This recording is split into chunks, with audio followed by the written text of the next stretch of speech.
everybody, it's Jeremy. Welcome back to the Slowest Blitz, where we are playing Asphodel. It's turn 63, and we're hanging out. I know I commented on, why the fuck are we doing all these site searches on turn 63 when we're gonna die soon? It's partially, I know I talked about it last time, it's partially because we're, you know, we've got a bunch of gems that we have basically no income in and we're not really using. We could use some of them. Water, for example, but it's also I'm trying to just entertain myself, and it's fun to find things. So we're not gonna go out and manually site search. So you know, we're kind of just sticking around. Anyways, we traded for some water bracelets, so we got some more water bracelets. So we have the opportunity to do some more water stuff. Well, we really don't have a whole lot of water, so probably just more Voice of Apsu and see if we get lucky and randomly get water income. We'll see. Anyways, we're also doing a bunch of Carrion centaurs. We talked about that previously. Voice of Apsu, nothing. Noblelore finds a meteorite cliff in Icton, which is kind of cool. So Earth and Astral. That's nice. Happy about that. Specs, Dark Knowledge, Arcane Probing, Apsu, Augury finds a Smolder Stone. Okay, cool. Auspex, and more Carrion Centaur. And we get to watch a couple battles. So, Agartha attacks us in Gold Mountains. And this is hilarious. So, this is a great Ohm. This is an Ohm Sage. This is the Ohm Caster version, right? Water 2, Earth 1. So can do some interesting stuff. Has no gear, has no gems. He's facing off against... well, not a lot. If he came in with like a single water gem, I guess he would need 2, because he's only water 2. But if he came in with 2 water gems, a single water elemental would probably do this province in. But he does not. He comes in. Quickness. Okay. I guess that means he has 2 life drains. And 2 life drains means that he's gonna get... you know, a bit of life and FP back. So he keeps himself healed and he doesn't fatigue out. Okay. Alright. Personal Iron Skin. Yeah, sure. He's Earth 1. That's a given. So he's up to 18 protection. That's not super high. Gift of Formlessness? Which one's that one? That's Temper Flesh. Is that what it's called now? Gift of Formlessness? Or does that also liquid body him? Or does he... huh. I need to look at that spell. I haven't looked at it. Iron Will. Okay. If I was gonna zap you, I probably would have already zapped you. Frozen Heart. Who's he Frozen Hearting? Oh, we've got some spearmen coming forward. You gonna zap one? Oh, he zaps one! Oh, shit! Okay, second frozen... oh, that javelin fell short. Second Frozen Heart. Is he gonna get him? Oh, zapped that one. You know what? I actually just watched this. Like, I just watched this. And that is not what happened in the report that I just watched. The battle reports get so janky. Okay, here's the thing. I don't know that Frozen Heart is gonna matter against these guys. He's gonna slow some. Oh, this is the March of Death. He's already fatigued. He's already fatigued. He fatigued himself. Oh yeah, he's not waking up. He's not waking up. This was a bold strategy. Again, I think if he just came in with, like, 2 water gems, he probably could have taken this. But as it is, he loses his own Sage. Well, that was fun. We get to watch a battle in Hubberton between Agartha and Nabah. So this is the Agarthan Southern Army That was, that took Imikden and then moved on to Forbidden Forest and then went north into Nabah. And this is Nabah! So, ruh-roh, Raggy. Well, got double Divine Blessings coming out. Really, really concerned about getting that Divine Blessing off, I see. He does have some Earth Gems. What's he gonna... Oh, he's gonna get interrupted. Ooh. Gonna cast. He hadn't actually started casting, so he didn't actually get interrupted. Okay, Marble Warrior is coming out. That will be nice. That'll be nice, but... Oh, no! The big fly! The big fly! Now... Nabah is not using any protection buffs. They don't have a... And this might be by choice, to, like, not nerf their fire resistance. Although, I would presume they have access to... Well, it might not matter. Anyways, I presume they could put up something like Oaken Army, but maybe just made the choice not to. Maybe they don't have any nature casters here, though. I don't know how much nature Nabah gets. I would assume not a lot, but at this point in the game, I guarantee they bootstrapped their way into it, right? But we've got Wailing Winds, classic, and a Divine Channeling, also classic. And these fucking... I mean, I swear, these Janguard are just quite good. Oh, God. Oh, God, the backline. Oh, God. Oh. Mists of Deception as well? That's just... this Agarthan army is about to get butchered. It's about to absolutely get butchered. Oh, boy. Yeah, especially if you're using, like, if fire is your big cast, probably not worth putting up something like... Oh, I love when battles end while things are in flight, because it just looks like a bunch of guys are falling from the sky. Look at how high up it goes! Oh, that's so cool! Look at that! Hello, how are you doing today? Hey, Bob. Hey, Bill. I have fun with the stupidest things. Oh, God. This little fucking snake, just like, oh, God! This dude fucking dancing swords around. Awesome. Love it. Love it, love it, love to see it. Okay, well, that was pretty crushing. Yeah, 264 units lost on Agartha's part, 59 units lost on Nabah's part. Wolves, swordsmen, spearmen gained some shard guards. Militias, Lobo guards lost 3 of their what actually matters. Lost 3 Janguard. 3 Janguard, lost no mages, and look at the amount of mages. We got 1, 2, 5, 36, 40, 50, 59, 60, 60, 60? No, it's 59. I counted that one.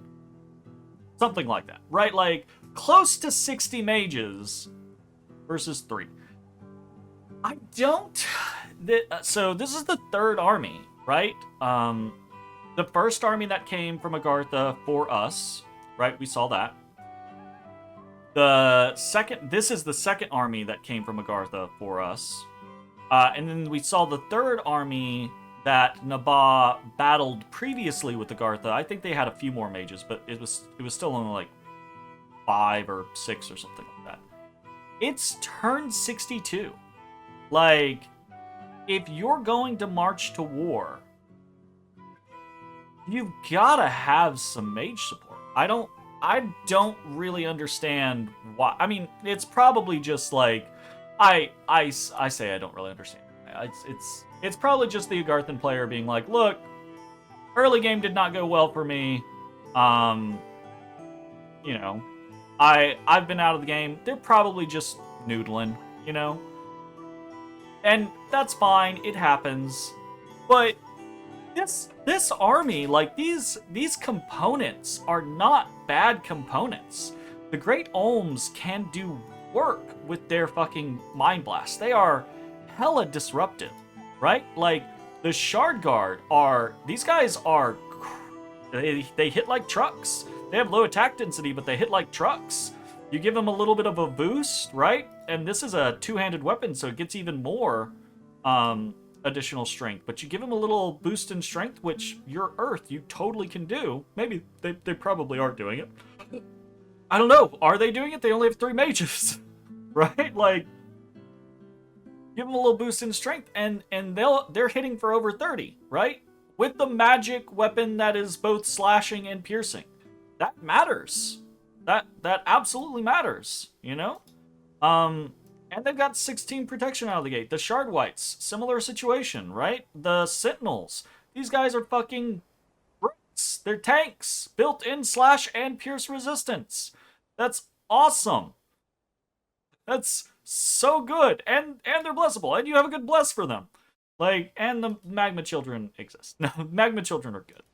They're just good for other things. Attentive statues are less good than Sentinels, but like the components to this army are good. If this had 20 mages in it, right? If this had mixed in, you know, Earth, or with the Earth, which you already obviously have plenty of. You mixed in some nature so that you get some regeneration on these Shard Guards. They have nice HP. If you could get army of giants on them, these guys get crazy. But their attack density does go to absolute shit at that point. But, you know, they're also hitting like king trucks. So they might only kill one thing in a square, but they're gonna kill that thing probably in the square, right? A lot of your guys already have really good poison resist, right? Throw up, get a nature water, throw up fucking Serpent's Blessing Foul Vapors, right? Most of your guys are already going to be fine to it, immune to it even. So you're not really risking that much. Like, I know they've got death, I know they've got some fire access to mix in there, but at turn 63 in the game, presuming you haven't just been crushed, you're not working off of like 3 or 4 provinces, right? You probably should have bootstrapped yourself into just about everything via, you know, random sites being found, random indies, whatever. And it's disheartening to see an army with good components. It is smaller, right? But it's pretty damn high quality. With good components, with no mage support, right? Like 3 Oracles of the Ancient. And these guys are ridiculously expensive and slow to recruit. Bring more mages, if not for your army, but for them. Protect them. Oh, goodness.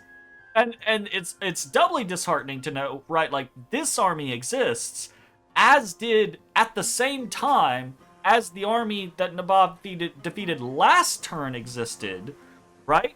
And if you combine the component pieces of those 2 armies, you have a massive death stack that potentially could have fought Nabob for Bandar Log.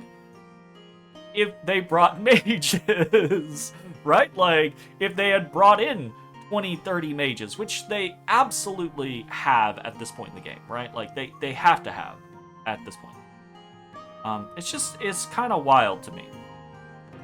Because this is basically what we did to Agartha, what was 15, 20 turns ago, right, with this army. Nabob just did it to them back to back, with 2 other armies in 2 turns. Now the previous battle, less so. The previous battle, Nabob did take more casualties. I think they had like, what, 100, 150 casualties or something like that. Most of them were, or like a third of them were inconsequential, but the rest did matter.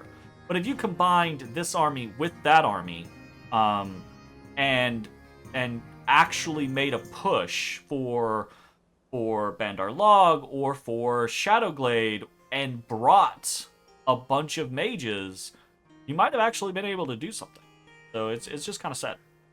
Anyways, good fucking victory on Nabaa. I love seeing the soaring army on all these Jan guards. It's so fucking cool.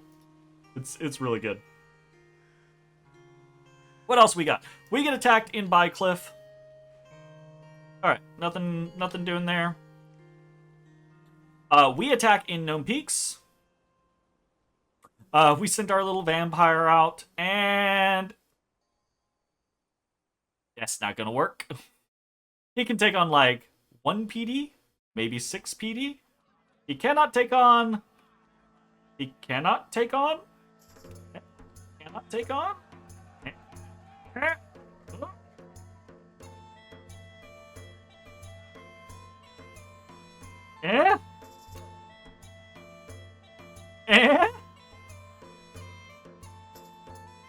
You're kidding me, right?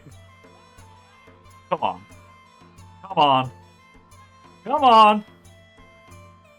No. Yeah. Man, if he had like a frost or a firebrand, maybe we should do that. Like, but if we do that, he loses his life drain attack, and that's partially the thing that's keeping him alive.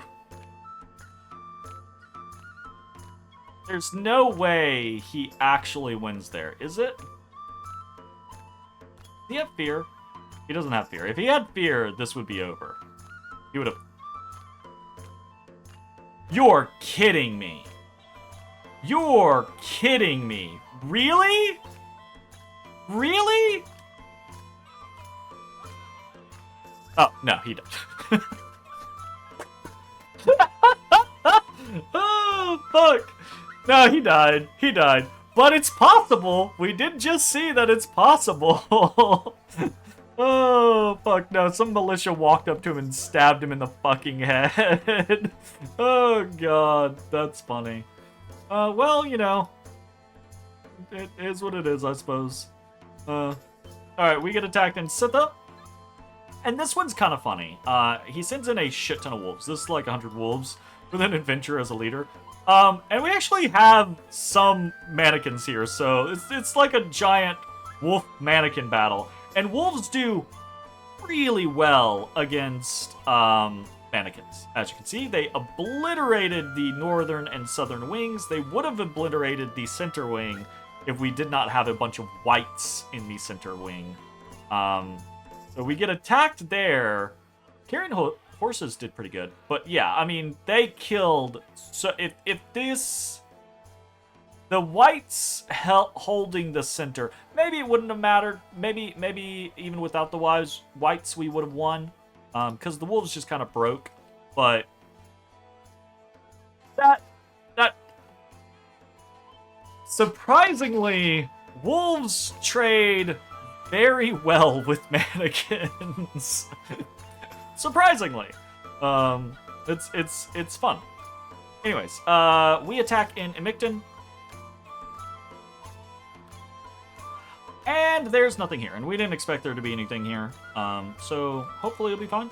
Those fucking stone hurlers though, like they just pick a target down there and just beat them in the head. Well, we got a bunch of draconians, so intentional design. We did lose 19 mannequins. We lost 1 draconian. Got a Micton back, yeah. Asphodel suffers a heat wave. And God, stop patrolling my scouts! I just want to see what's... Oh. Scout for a spearman. I just want to see what's going on as we patrol someone else's scouts. Defenders in the Mountains of Mist. Yeah, doesn't matter. Okay, what are we doing? As you can see, we've got a lot of scouts going on, or going out. Gonna try to continue to... We've been talking to Nabaa, right? Talking to Nabaa. Nabaa's going to allow us gold mountains because there is a 100 gold per turn mine here, which is helping to keep us afloat. Without that, we're doing real bad. Real bad. So they're allowing us to keep that, and then they're going to start going underground after Agartha. We're going to try to keep scouts in the area so we can keep eyes on that, because obviously not a whole lot's going on with us. We're also scouting around in other locations. I'm trying to keep, you know, a field of vision happening. There's nothing really happening with Pyrene or Ulm. So we're sending stuff over to Vanarus. Ulm is doing a lot of gelatinous cubes. That's kind of fun. Like, gelatinous cubes fucking everywhere. That's pretty interesting. They obviously are very focused on building up their throne defenses. The Ulm is the kingmaker in this game, basically. They're not really, like, doing anything or like, attacking anyone, so they're not going to win. But whoever wins is going to have to be the person that goes after Ulm, which is going to be very difficult for Vanarus, because they're very far away. Yeah, we're flying up here. We have reason, very big reason, very big sunny reason to believe that Vanarus is gunning for Abysia, because fuck that noise, right? So we'll see how that turns out. And then other than that, we're mostly just moving stuff around, right? We're bringing the Amicton boys back to Shadowglade. Are we doing anything in Amicton? We're getting some more scouts. That's it. I'm trying not to spend all my money. We're probably going to have to start alchemizing. We are continuing the site search spam along with Carrion Centaur spam. We are doing a lot more Voice of Apsu this turn. Several Voice of Apsus. Because we have a little bit of water. It would be nice if we could get up to like 3 or 4 water. And if we did, we could maybe start our own gelatinous cube spam or... what is it? Green lions or something like that. So, you know, some other little thing that we can kind of try to turn into a PowerPoint. We are making a dwarven hammer, because why not? We'll see if that matters. More Carrion Centaurs there, more Carrion Centaur here.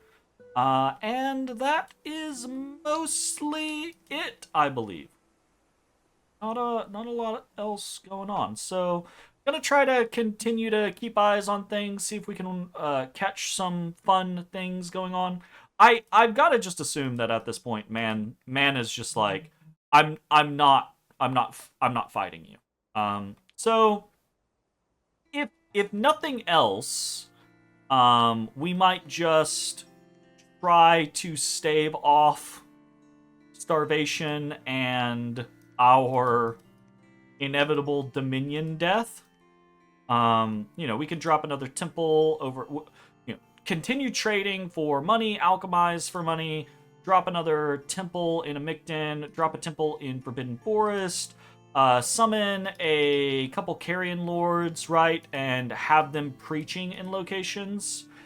And that honestly, unless someone makes a very concerted effort to Dominion kill us, then we probably can stave off being Dom killed. But we're still not in a point where we're gonna threaten anyone or actually win the game. So we might just start throwing scouts everywhere, right? Like, we have access to these wonderful black harpies, which I actually adore.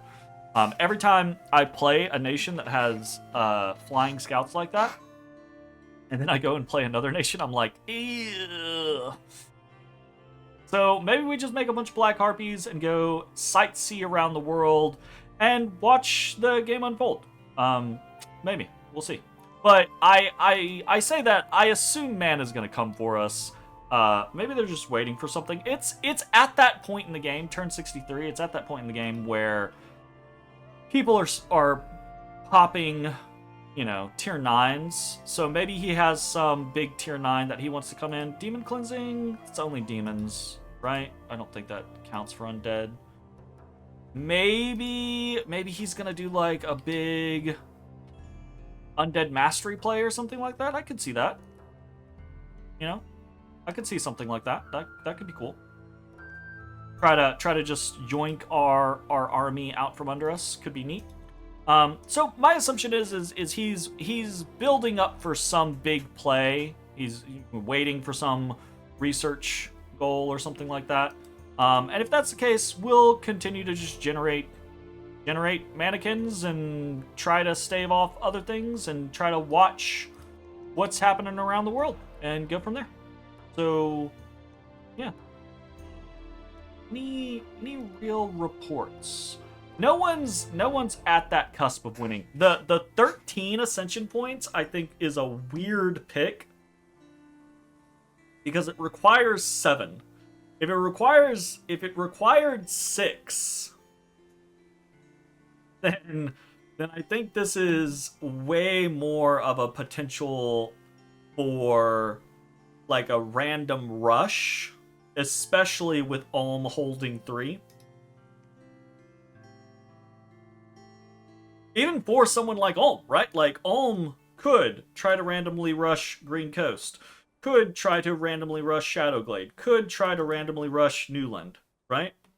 But because it's 7, like, options, I guess y'all is the next closest for Ulm. It's a lot of distance to cover. Fucking one right here too, though. Anyways, it's the game is kind of in this point where I have no idea who the fuck is gonna win. Pyrene and Vanarus, obviously clear front runners, but you know, Man, Naba, Abysia, kind of like secondary situations. So, all right, that's probably it for this turn. I've rambled on enough. We'll see if we can catch any fun things next turn, or if it's going to be another raid until eternity. Bye-bye, everybody. Hey, everybody. Thanks for watching. If you enjoyed the video, consider leaving a like, commenting, or subscribing. It really helps me out. If you'd like to see me live, head over to my Twitch at twitch.tv/thedistanthorizon.